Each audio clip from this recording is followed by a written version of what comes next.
Hello साथियों, नमस्कार। मेरा नाम बिमला पाल। मेरे YouTube channel video with Bimla पर आप सभी लोगों का बहुत बहुत स्वागत है। दोस्तों, और बताइए आप लोग कैसे हैं? उम्मीद करती हूँ कि आप लोग ठीक होंगे, स्वस्थ होंगे। दोस्तों, मेरा आप लोगों से अनुरोध है कि अगर आप लोगों ने अभी तक मेरे चैनल को सब्सक्राइब नहीं किया है तो प्लीज़ चैनल को सब्सक्राइब कर दें, लाइक और कमेंट अवश्य करें। और जो लोग चैनल को सब्सक्राइब कर चुके हैं उनसे मेरा यह अनुरोध है कि वीडियो को लोगों में शेयर अवश्य करें।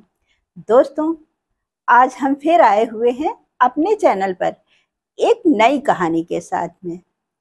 आप लोगों का ज़्यादा समय न लेते हुए हम आ जाते हैं अपने टॉपिक पर।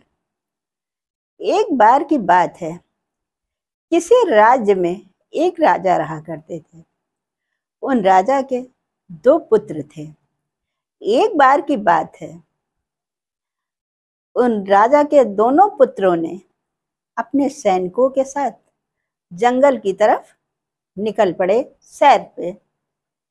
उनके दोनों पुत्र थे। एक पुत्र का नाम था राज सिंह और दूसरे का नाम था अमर सिंह।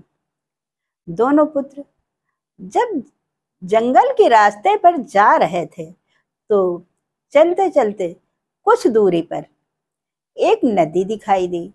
नदी को देख करके उन दोनों भाइयों का नदी में स्नान करने का मन करने लगा। वह दोनों भाइयों ने आपस में बात किया और नदी में छलांग लगा दिए।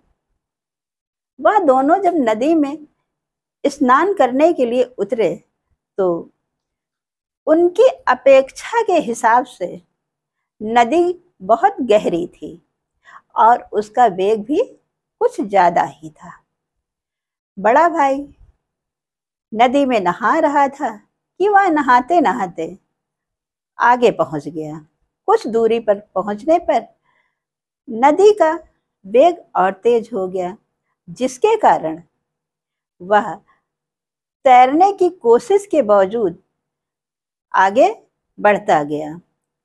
जब और आगे बढ़ा तो नदी का बहाव और भी तेज था, जिसके कारण वह तैरने में उसके हाथ पैर काम नहीं कर रहे थे और उस बहाव की वजह से आगे बहने लगा।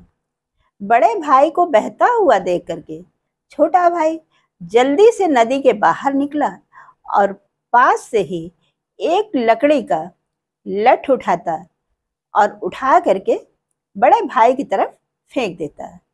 लेकिन दुर्भाग्यवश वह काफी दूर पहुंच चुका था, जिसके कारण लकड़ी का लठ उसके हाथ में नहीं आता है और वह आगे बढ़ जाता है। बहते बहते वह काफी दूर पहुंच जाता है। अब तो भाई की आंखों से ओझल होने लगता है। यह सब देखकर उसके सैनिक भी आ जाते हैं और कहने लगते हैं कि नदी का बहाव तो बहुत तेज है, अब इसका बचना नामुमकिन है। कितनी भी यह कोशिश कर डाले लेकिन अब बचना संभव नहीं हो सकता है।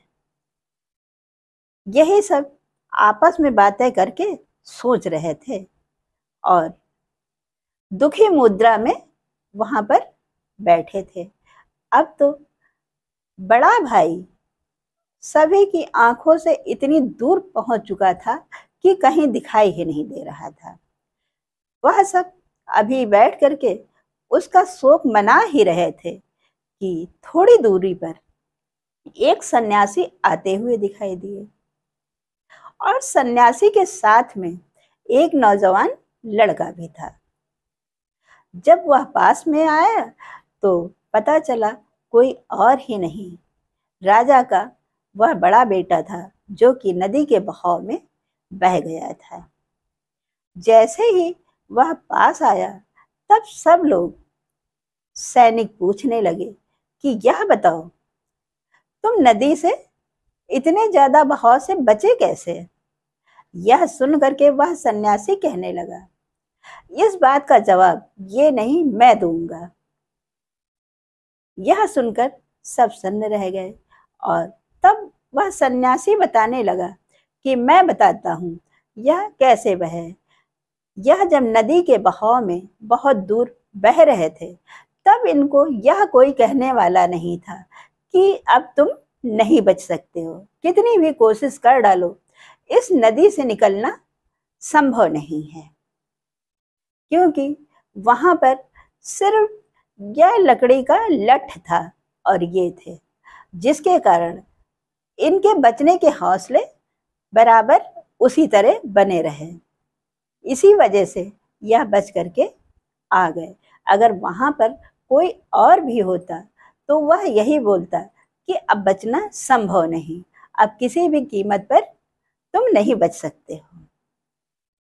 जिसके कारण अकेले होने के कारण उनके हौसले उसी तरह बने रहे और वह बाहर निकल आए।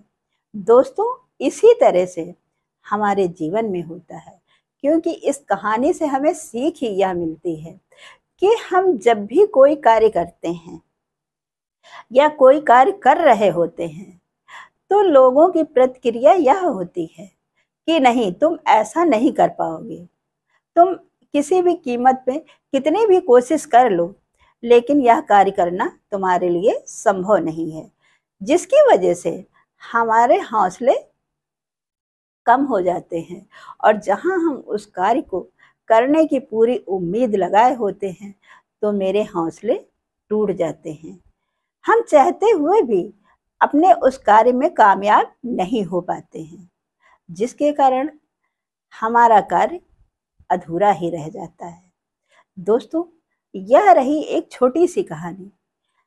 हम फिर मिलते हैं आप लोगों से अपनी अगली वीडियो में, और इसी के साथ आप लोगों से यह भी कहना चाहेंगे कि दोस्तों, कभी किसी के कहने पर अपने हौसले कभी कम मत करिए, अपने हौसले हमेशा बनाए रखिए, क्योंकि जिस मेहनत और लगन से आपने कोई कार्य करने के लिए ठाना तो वह आप करके ही छोड़िए।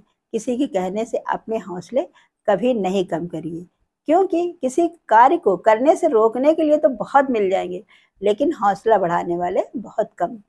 दोस्तों, यह रही एक छोटी सी कहानी। हम फिर मिलते हैं आप लोगों से अपनी अगली वीडियो में। वीडियो को पूरा देखने के लिए और मेरे चैनल को सब्सक्राइब करके लोगों में शेयर करने के लिए आप लोगों का बहुत बहुत धन्यवाद। जय हिंद, जय भारत।